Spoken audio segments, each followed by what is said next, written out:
Oke Mbak Indah, waktu dan tempat saya serahkan kepada Anda. Silakan. Baik, terima kasih Bapak Pendeta Yusuf untuk waktunya. Dan shalom buat teman-teman semuanya. Luar biasa saat ini saya bisa ada di sini, saya bergabung di program ini. Semua karena kesempatan dari Tuhan yang Tuhan berikan untuk saya bersaksi buat teman-teman semuanya. Perkenalkan, nama saya Sri Indayani, saya biasa dipanggil Indah. Saya anak nomor 1 dari 2 bersaudara. Kehidupan keluarga saya basicnya antara Kristen, papa saya Kristen, mama saya Muslim. Dalam kehidupan mengikuti dua keyakinan, papa dan mama, waktu sebelum saya mengenal Yesus, saya seorang Muslim. Sampai saya bilang sama mama, sama papa, saya bilang waktu itu, kok mama sama papa berbeda gitu. Terus saya harus ikut mana? Saya bilang gitu, itu waktu saya masih kecil. Kemudian semakin saya bertumbuh, saya akhirnya mengikuti agama dari mama saya, seorang Muslim. Saya mengikuti ajaran Muslim, saya sholat, saya ngaji, bahkan waktu di TK pun saya ikut pengajian, ikut les ngaji, saya ikut. Dan saya jalanin semuanya sesuai dengan aturan agama Muslim waktu itu. Kemudian setelah saya TK, saya Muslim, SD pun saya Muslim. Tetapi setelah saya masuk SD, saya dimasukkan sama papa saya di sekolah Katolik. Waktu SD saya masuk sekolah Katolik, dan barulah saya mengenal wajah Tuhan Yesus. Saya mengenal wajah Tuhan Yesus dari foto-foto di kelas, dari kantor guru, saya melihat gambar Yesus, Tuhan Yesus. Saya juga melihat salib, saya melihat gambar Bunda Maria karena saya di sekolah Katolik.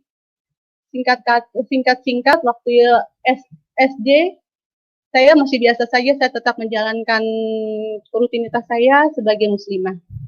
Lalu setelah saya SMP itu biasanya keingintahuannya besar gitu. Ingin tahu Yesus itu siapa? Yesus itu apa? Yesus itu kok tangannya berlubang gitu. Yesus itu kok matinya disalib gitu. Saya ingin tahu, dan kebetulan waktu SMP itu guru saya mulai memperkenalkan tentang pengajaran agama, tentang silsilah Tuhan Yesus. Di situ baru saya mengerti siapa itu Tuhan Yesus. Singkat cerita, saya mengerti, saya mulai suka dengar lagu rohani. Saya mendengar lagu-lagu rohani, mengikuti, saya catat lirik-liriknya karena saya menyukai lagu-lagu itu. Lalu singkatnya, saya coba tanya sama papa saya yang Kristen, saya tanya, Pak, gereja yang bagus di mana? Saya tanya begitu sama papa saya. Papa saya waktu itu gerejanya di GPIB, dan saya diajak ke GPIB waktu itu sama papa saya. Pertama kali saya masuk gereja itu GPIB di daerah Jakarta Pusat. Lalu setelah saya masuk gereja itu, keesokan harinya saya terus bertanya, saya terus menyukai lagu-lagu rohani, saya terus menyanyikan lagu-lagu rohani, saya sangat menyukai. Gak lama kemudian, saya berkata dalam hati saya, Tuhan Yesus itu bisa keluar nggak ya? Tuhan Yesus itu bisa datang nggak ya? Saya bilang begitu. Dalam posisi saya, keadaan saya masih anak-anak waktu itu, berumur sekitar 10-11 tahun. Saya mau ketemu Tuhan Yesus. Saya bilang saya mau ketemu Tuhan Yesus. Lalu singkatnya, saya berdoa waktu itu. Saya berdoa di kamar, saya diam, saya termenung. Tiba-tiba setelah saya termenung, saya sambil menyanyikan lagu rohani, saya termenung. Tiba-tiba ada cahaya terang datang menemui saya di depan mata saya persis. Dan setelah cahaya itu menyinari seisi kamar saya, seisi ruangan saya, cahaya itu terang sekali. Tampaklah sosok yang menurut saya itu luar biasa, terangnya luar biasa, wajahnya berseri-seri, wajahnya sukacita, saya melihat di situ. Dan teringatlah saya kepada gambar-gambar yang saya lihat di sekolah saya. Dan saya bilang, apa iya itu Tuhan Yesus? Apa iya itu Tuhan Yesus? Saya bilang begitu. Lalu tidak lama Tuhan Yesus datang di depan saya, bahkan dia datang bersama 2 orang malaikat. Dia datang menemui saya di depan mata saya, persis di depan mata saya. Lalu tanpa dia berkata-kata, dia hanya mengulurkan satu buah buku yang tebalnya tebal dan besar, ukurannya besar seperti kamus bahasa Indonesia yang hardcovernya tebal itu. Saya diberikan buku itu. Awalnya saya tidak tahu itu buku apa, karena saya belum pernah lihat itu buku apa. Lalu Tuhan Yesus memberikan saya buku itu, dan saya menerima buku itu. Ketika saya menerima buku itu bertuliskan Alkitab. Di situ baru saya menerima kitab itu. Lalu setelah saya menerima, Tuhan Yesus tersenyum kepada saya. Tuhan Yesus tersenyum, hanya tersenyum, tanpa berkata apapun, hanya tersenyum dia.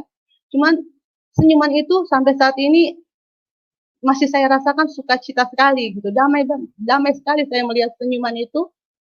Sampai kemudian Tuhan Yesus tersenyum dan dia membalikan badannya kembali dan dia meninggalkan saya lagi. Dan di situ kembali saya berada dalam posisi saya dan masih memegang Alkitab, memegang Injil itu, dan cahaya di ruangan saya itu sudah seperti semula. Pada saat itu saya bangun, saya bingung, saya mencari gambar Tuhan Yesus di buku, dan saya baru percaya kalau itu benar-benar Tuhan Yesus datang buat saya. Dan saya percaya bukan kebetulan gitu, Tuhan Yesus ada, kok Tuhan Yesus ada gitu. Padahal selama ini saya bilang, saya mau ketemu Tuhan Yesus, dan Tuhan Yesus mengabulkan waktu saat itu. Dia datang di dalam saya dan dia memberikan saya Injil itu. Pas saya bangun, saya mencari Injil itu, ternyata tidak ada. Saya tidak dapat Injil itu, tapi saya masih ingat itu tulisannya bernama Alkitab. Lalu besoknya saya meminta papa saya membelikan saya Alkitab yang besar dan saya membacanya. Next, setelah saya membaca, saya semakin rindu terus membaca firman, menyanyi lagu rohani. Sampai lalu saya bilang sama papa, Pak, di dekat rumah sini ada tidak Pak gereja? Karena saya mau ke gereja sendiri, saya mau sekolah minggu. Saya bilang begitu sama papa saya mau sekolah minggu Pak. Papa saya bilang, oh ada gereja. Kebetulan tidak jauh dari rumah papa dulu. Akhirnya saya rajin, saya pergi sendiri sekolah minggu, dan saya di situ, walaupun saya masih kecil waktu itu, tapi saya ingat banget bagaimana saya begitu semangatnya. Saya bangun, saya langsung mengambil kitab saya langsung pergi ke gereja. Dan di situ saya juga melayani Tuhan dengan bawa kolektan. Saya sudah diajarkan untuk membawa kolektan, untuk melayani dari kolektan itu. Dan singkatnya lagi, setelah saya rajin sekolah minggu gitu, papa saya memberikan saya, dia bilang, Indah, sudah waktunya kamu dibaptis. Kalau kamu memang benar-benar ingin ikut menjadi Kristen, dibaptis. Apa itu dibaptis? Aku bilang begitu sama papa. Orang Kristen kalau belum dibaptis belum afdol, kata papa. Lalu ya sudah, akhirnya saya dibaptis waktu saya kelas 3 SMP, dan waktu itu karena gereja papa saya GBIB, jadi saya masih dibaptis percik waktu itu. Lalu setelah saya baptis percik, saya semakin lagi mengikut Tuhan Yesus, saya semakin rindu, sampai kemudian saya beranjak SMA. Dan waktu SMA, saya terus melayani Tuhan, puji Tuhan. Saya terus melayani Tuhan, saya terus cari tempat ibadah, saya terus rindu untuk melayani Tuhan. Saya pingin gitu, lebih terus lagi mengejar Tuhan gitu. Sampai akhirnya saya waktu waktu SMA saya kembali Tuhan percayakan untuk melayani Tuhan. Saya bergabung di Gereja Bethel Indonesia. Dan di situ puji Tuhan, kakak-kakak rohani saya memperkenalkan lebih dalam lagi tentang Tuhan Yesus. Kakak-kakak rohani saya lebih memberikan saya lagi kekuatan, motivasi, kenapa kita harus mengikuti Yesus. Apa yang akan kita dapat saat kita mengikuti Yesus? Apa yang kita rasa saat kita menemukan Kristus dalam hidup kita? Waktu SMA itu semakin saya semakin memperdalam, dan akhirnya saya memutuskan untuk kembali dibaptis, yaitu baptis Islam. Puji Tuhan, saya sudah dibaptis Percik, saya dibaptis Islam, dan semenjak dibaptis Islam, Tuhan Yesus terus berkarya buat saya. Tuhan Yesus terus ada buat saya.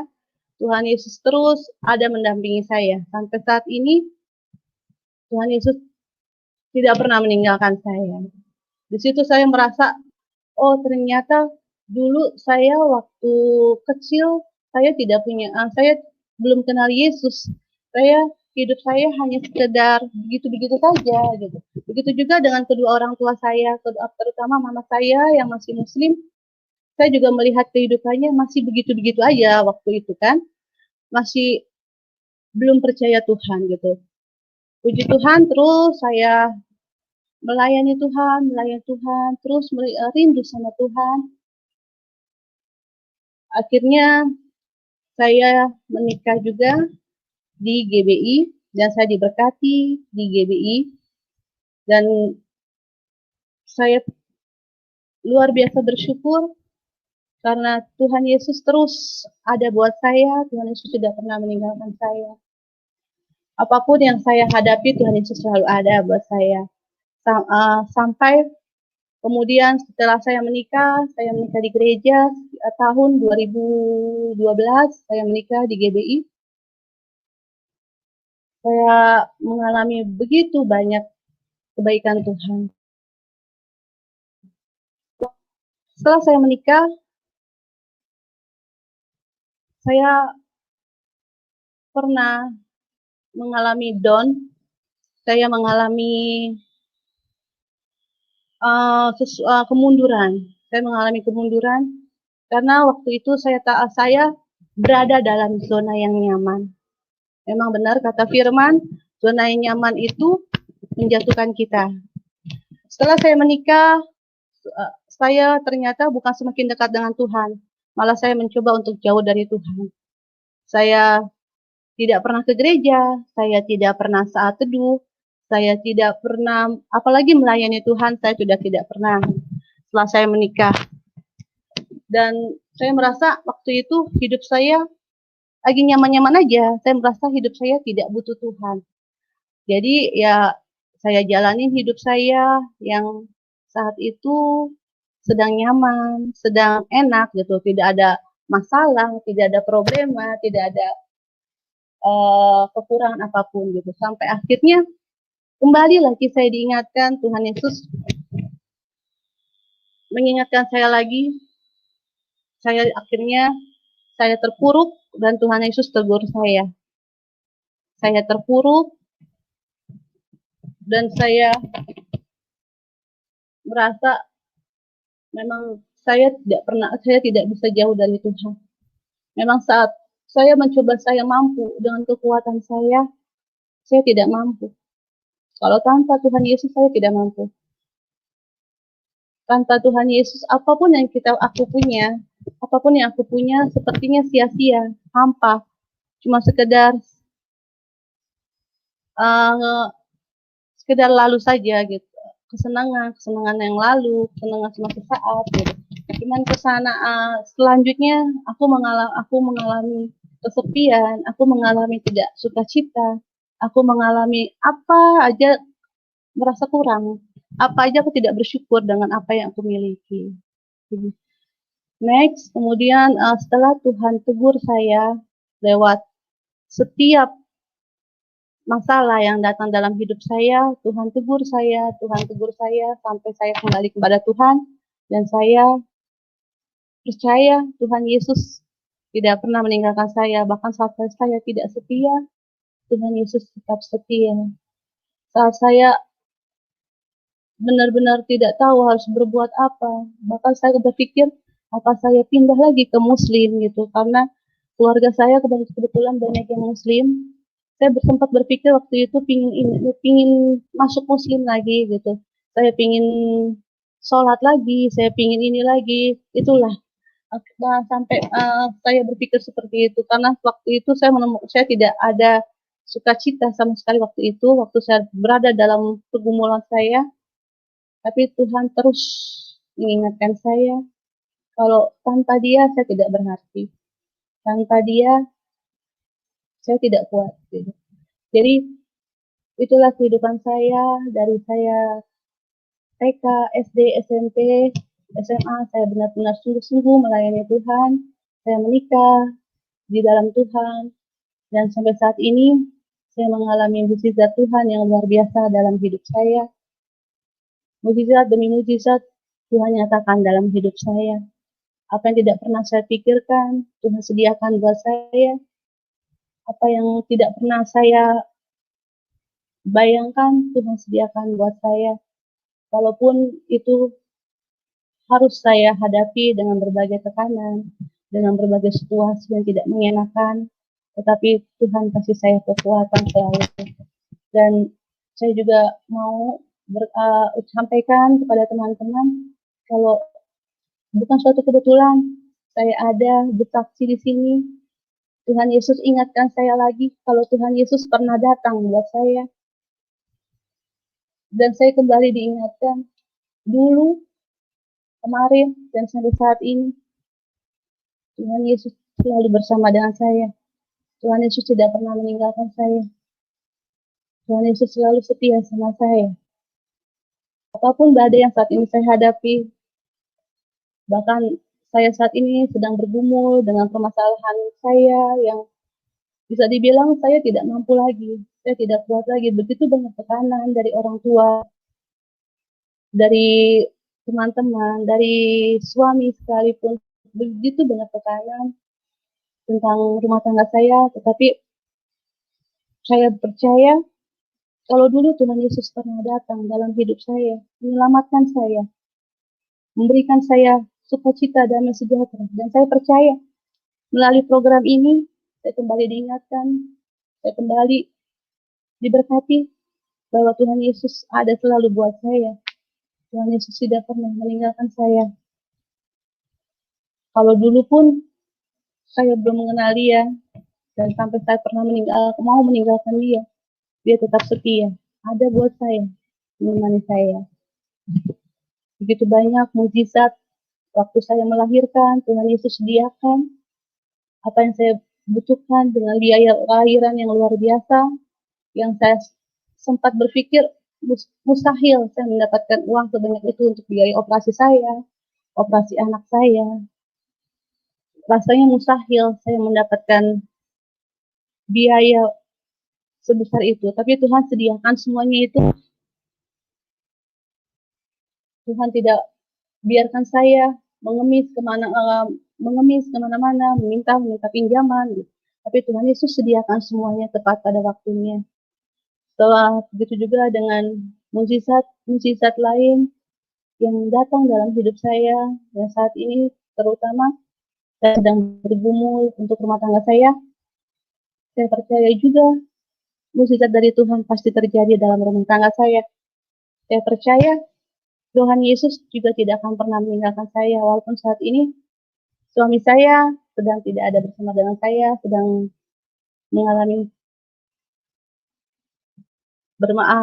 masalah dengan rumah tangga kami, tapi aku percaya apa yang sudah terikat di bumi pasti terikat di surga, dan aku percaya Tuhan Yesus akan membuat segala sesuatunya indah pada waktunya. Demikian mungkin sekian kesaksian saya. Saya mau ingatkan sama teman-teman, kalau Tuhan Yesus tidak pernah berubah. Tuhan Yesus selalu ada buat kita. Apapun keadaan kita, apapun tekanan yang kita hadapi, apapun salib yang kita pikul saat ini, apapun masalah yang kita bawa saat ini, Tuhan Yesus selalu ada buat kita. Tuhan Yesus tidak pergi, Tuhan Yesus tidak membiarkan buat kita semua. Terima kasih, Tuhan Yesus memberkati kita semua. Biar kesaksian saya boleh menjadi berkat, boleh menjadi kekuatan buat teman-teman yang saat ini sedang dalam keadaan lemah, yang saat ini sedang dalam keadaan down, dalam titik terendah. Kita tetap percaya bahwa Tuhan Yesus kita dahsyat, Tuhan Yesus kita luar biasa. Dia sanggup memulihkan kita apapun keadaan kita saat ini. Saya perhatikan dan saya ikuti perkembangan umat kita dari waktu ke waktu. Beberapa tahun belakangan ini Bapak Ibu, banyak sekali orang-orang Islam yang murtad. Betul. Banyak sekali yang murtad. Bukan hanya dari kalangan orang-orang yang awam, bukan hanya dari kalangan orang-orang yang miskin, bahkan sampai kepada kalangan yang intelektual, orang-orang yang berada secara ekonomi. Sekarang terjadi fenomena pemurtadan.